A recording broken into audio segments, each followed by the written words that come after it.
d'honnêteté fandaharana hifanentanana ankatoavana ny sitrapon'andriamanitra hivavaka ho an'ny firenena sy hiadina amin'ny kolokolo sy ny tsy fahamarinana. raha ny olo koa izay natsoina amin'ny anarako ho avy anety tenaka hivavaka sy tady mitavako ary hiala amin'ny ratsy fanaony dia hiaino any an-danitra aho ka hamela ny elony ary hahasitrana ny tany.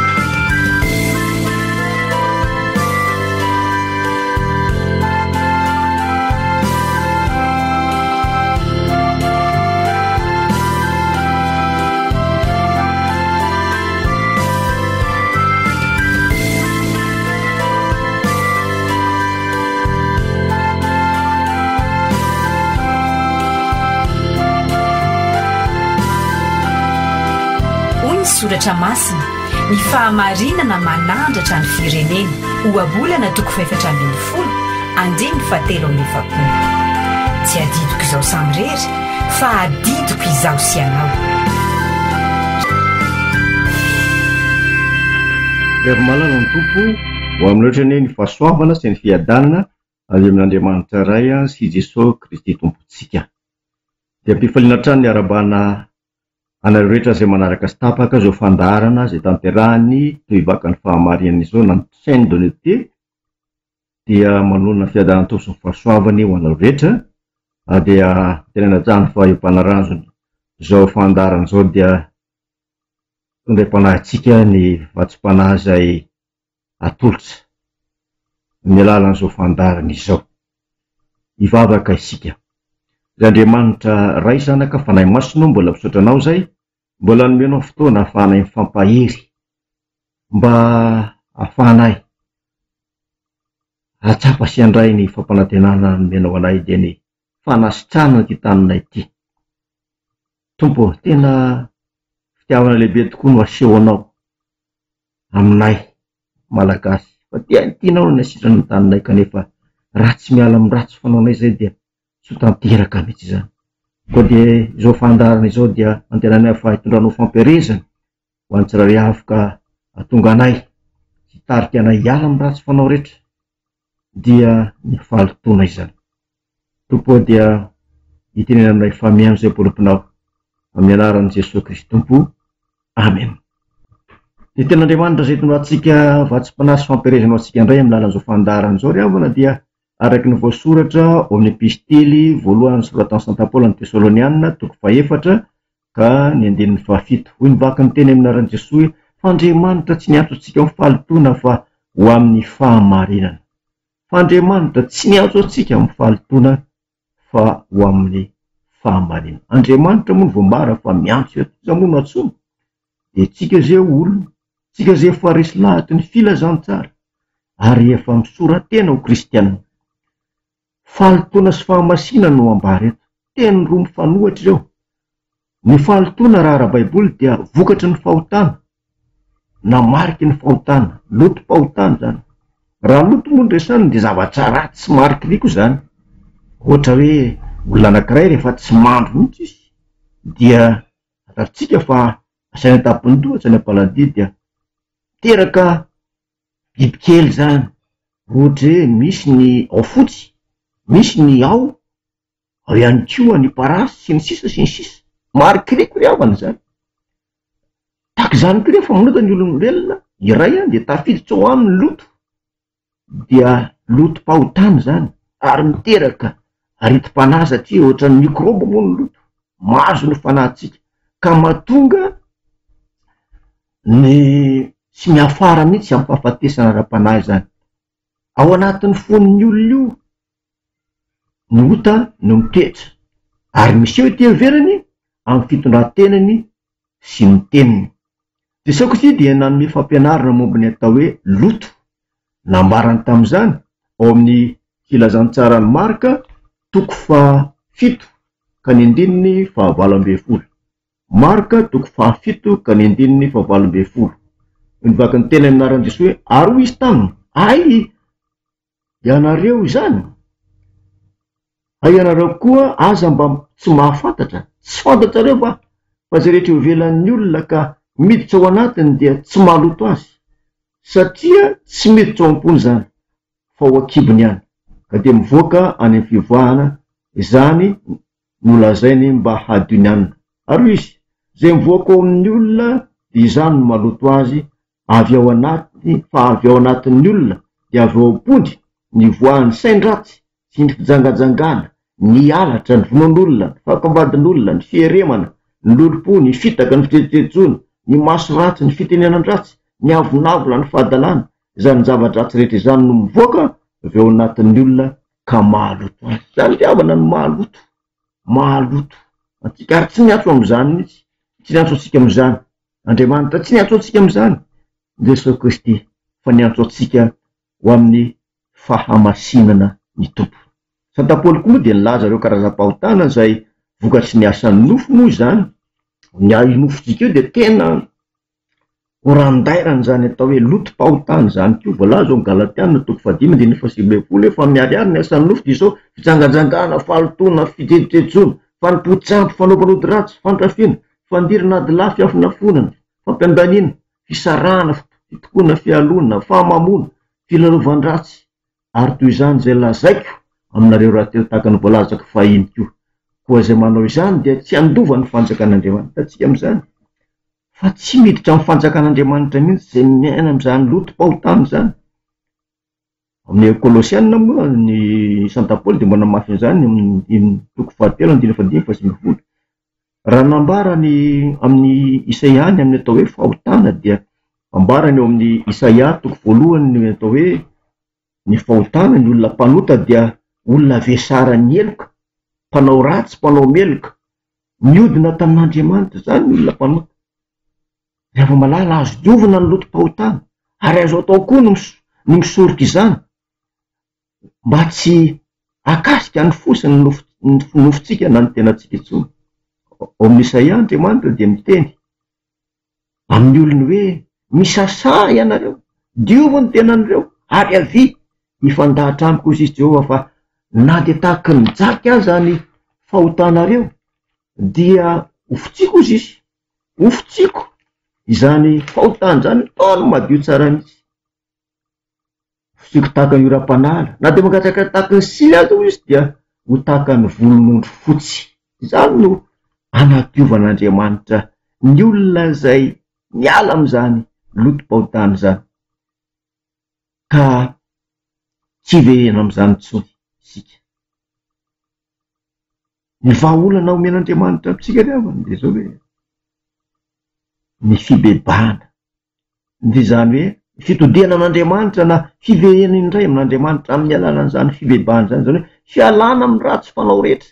Ny ratsy rehetra dia ariana na ialana tanteraka avokoa. Tsy misy hoe ity avela fa ity mbola tohizana sy akafizana ihany. Ohatra hoe sady mijangajanga ilay olona no manao kolikoly dia ny fijangajangana ajanona fa ny kolikoly mbola tohizana satria mahazo ny vola be mba anaovana izay fahafinaretina sy ny filaniny fimarisa. Tsy tokony ahitana soritra fahotana intsonytsika rehefa mibebaka ary miala amin'izay ratsy fanao rehetra.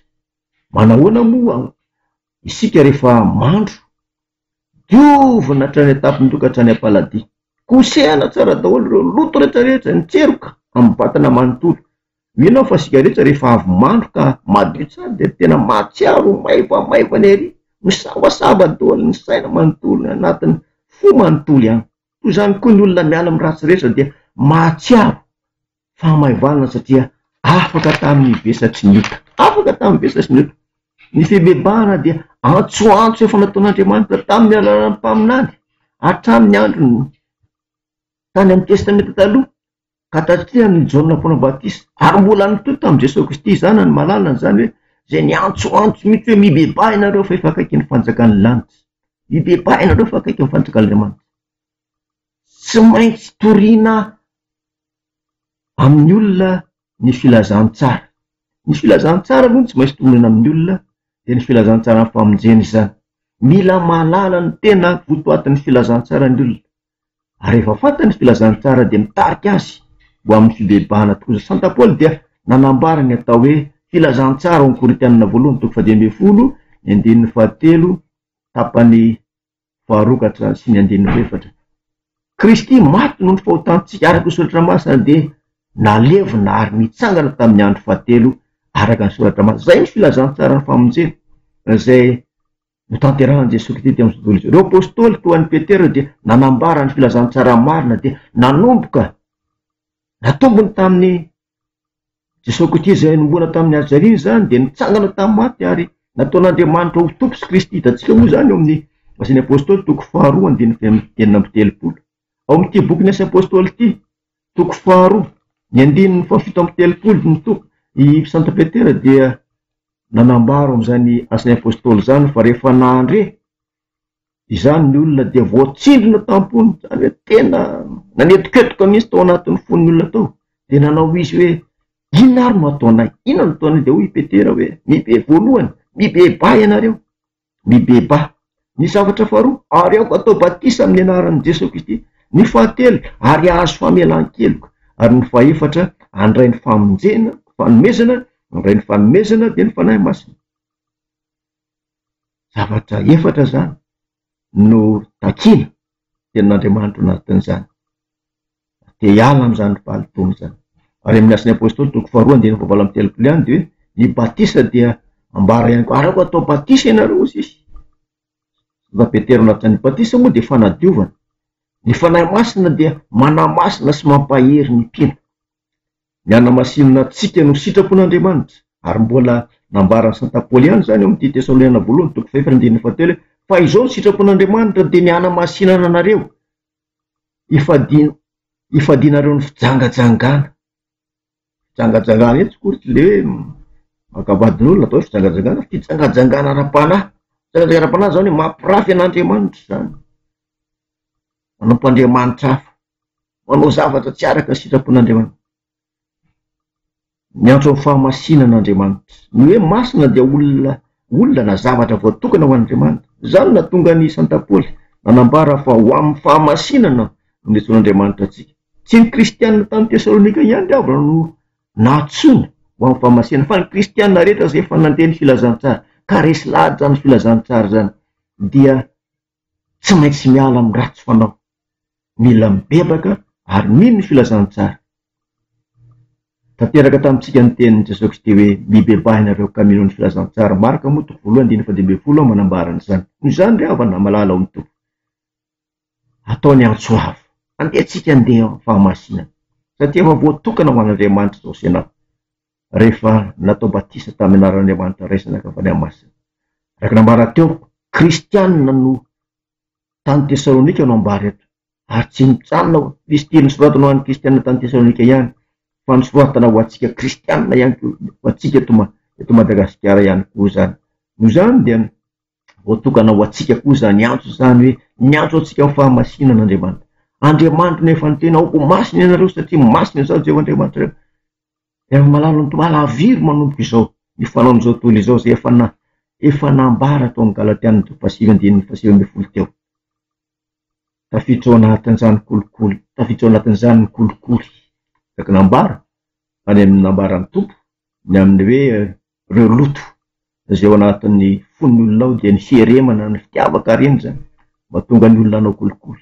Io ady amin'ny kolikoly io ny joron'ny tovaka famarina izay fikambanana kristianina maro ankehitriny. Satria mahatsapa isika mpino fa tena mampahatra ny firenena. Raha tsika malala ny vokadrasiny zany diavana fa tena ny fanaovana kolikoly fa tena mampahatra ny firenena, manapotika fanan'olona maro. Ka na dia kristianina efa mijoro tsara dia ajambaina. Zany avokoa araka ny voalaza ny soratra masina ny Exodosy toko 7:20 na n'olona marina dia ajambaina. Ny sasany amin'ny alalan'izany kolikoly zany. Zava-doza ary fahabetabetan'ny mason'Andriamanitra ny fanaovana kolikoly. Koa na inona iny zaka atao rehetra ho fampandrosoana ny firenena dia matomomboka avokoa zany. Satria maro ary ao anatin'izany tsika kristianina mbola manao zany kolikoly zany. Mankalaza ny 40 taona nahazoana ny fahaleovan-tena moa ny firenentsika amin'ity taona ity. Isika rehetra dia miara mahita fa mbola isan'ny firenena tena mantra Madagasikara. Kanefa dia manana harena be dehibe na an-dranomasina na ankibon'ny tany na ny ambonin'ny tany. Rehefa lamijavavoary samihafa manao ny ezaka rehetra ireo mpitondra ny fandimby teto amin'ny firenena nandritra 30 taona mitady ny fomba rehetra mba hampisonitra ity firenentsika ity. Fa tsy tafavoaka dia samy mandoa tratra ny tsirairay avy, na ny mpitondra isan'ambaratonga na ny vahoaka, indrindra koa isika kristianina izay fanatsoan'Andriamanitra eo amin'ny fahamasina, nefa mbola manaraka amin'ny mpanao izao tontolo izao. Ry hava malala ho tompo, tena sitrana ny tanitsika Andriamanitra, tena marina zany, tena marina zany, tena sitrapon'Andriamanitra ny asitrana ny tanitsika, kanefa miantso asika aloha izy hiala amin'ny ratsy fanao, hiala amin'ny fahalotona, fa andeha amin'ny fahamasina sy ny fahamarinana ohatra. Mila miovy isika, fa raha tsy miovy isika dia tsy hafantatra ny sitrapon'Andriamanitra. Tsaroa fa Andriamanitra no mifehy zavatra rehetra, ary efa natolony ho an'i Jesosy Kristy ny fahefana rehetra ny an-danitra sy ety an-tany. Ho Jesosy Kristy efa nomena ny fahefana rehetra ny an-danitra sy ety an-tany. Noho izany, ny fahalotom-pahotana rehetra, lotom-pahotana rehetra dia arany avokoa zany. Tsy akasitrahany zany, indrindra ho antsika mpanompony tsy efa natsoina amin'ny fahamasina. Ny vahaolana efa natolony zanak'Israely sy isika kristianina izay efa nandray ny filazantsara, izay miaina zany tenin'Andriamanitra zany ankehitriny, hoe ny teny nambarany tompo ao amin'ny tara faharoa toko 7:1-10 izay teny faneva ny toy vaka amin'ny fahamarinana moa dia hoy nivaky ny teny amin'ny anaran'ny tompo hoe raha ny oloko izay natsoina menarako ho avy anetry tena ka hivavaka sy hitady ny tavako ka hiala amin'ny ratsy fanaony dia hanao ny an-danitra aho ka miala ny elony ary ahasitrana ny tany. Ahasitrana ny tany. Ry havana malala ao amin'ny tompo, miatefa amintsika tsirairay avy ny tenin'ny tompo. Andriamanitra tsy niantsontsika amin'ny fahalotona fa amin'ny fahamasina. Tena ho tanteran'Andriamanitra amin'ity firenentsika ity ny teny fampanantenana nataony dia nianasitrana ny tanitsika raha manary izay fahalotona, lotom-pahotana rehetra isika izay efa natsoina tamin'ny anarany. Eo tanterahany amin'ity firenentsika ity, ary ho tanteraka amin'ity firenentsika ity ny fahasambahana tany sambatra sy adana ho finaritra Madagasikara ao anatin'ny iraka firenentsika moa zany. Rehefa malalo, tsy isika no naniry fiainam-pahamasina, fa Andriamanitra no niantso antsika amin'izany tamin'ny alalan'i Jesosy Kristy zanany. Hoy voalaza ao amin'ny episteliny soratan'i Saint Paoly amin'ny Romanina toko 5:15, fa Andriamanitra mampiseho fitiavany antsika, fa mbola mpanoty isika dia maty hamonjy antsika Kristy. Tao anatin'izany fahafatesan'i Jesosy Kristy zany no niantsony antsika, hanomezany antsika ny fahasoavana dia namonjena ny fanahintsika. Koa dia miantso antsika tsirairay avy, miantso antsika tsirairay avy, andao re hialana zay lotom-pahotana rehetra, ny kolokolo, ny fitiavam-bola, izay fototry ny ratsy rehetra, hanana fitondrantena mendrika ny filazantsaritsika izay efa natsonon'Andriamanitra amin'ny anarany Kristy tompontsika. Dia hanasitrana ny tanitsika izy, hanasitrana ny tanitsika. Tsy olombelona akory Andriamanitra ka antainga, fa izay rehetra mibarana dia tanterahany avokoa rehefa matanteraka sy mankatona ny tenintsika. Dia samy mahery havana, samy maharitra amin'ny ady izay hatrehana amin'izao fotoana izao, dia ny ady any kolikoly adio fa momba antsika mandrakariva Kristy. Amen. Vol'Andriamanitra iry ihany ny voninahitra hivavaka isika. Tompo dia misaotra anao zay, fa tena hatsapanay tokoa, fa mbola miala nenina aminay ianao marika ankehitriny, te hanasitrana ity taninay ity, tianao ny hadananay eto an-tany sy ny hiadananay mandraka izay ao amin'ny fanjakanao Kristy. Tompo, tafioery izay, ary reo mbola izay miaina ao anatin'ny fahalotona, izay tsy tao anatin'izany ny antsonao azy, fa ho amin'ny fahamasina dia mangataka ny talao zay, tario mazaka ny fitiavanao ka hiala ao anatin'izany lotom-pahotana izany, ka hiverina indray amin'ny fitiavana izay efa nitsonao anay. Tompo malalo dia vonjeo ty tanindrazanay ity, sitrano ny taninay, mangataka izany ray eo amin'ny alalan'i Jesosy tomponay. Amen. Dia misaotra n'Andriamanitra tsika ry havana ny amin'ny afahana natanteraka indray izao fandarany toy vaka ny fahamarinana izao.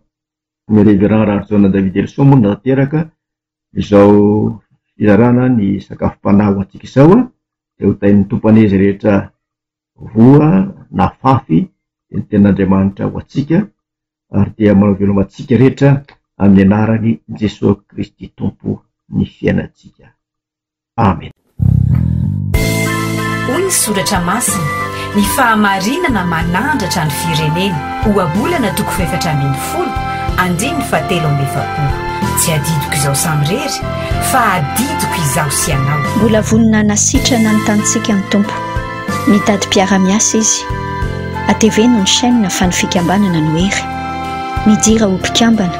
Tsy dio ny page Facebook chaîne d'honnêteté sy ny tranokala www.chaîne-d'honnêteté.mg.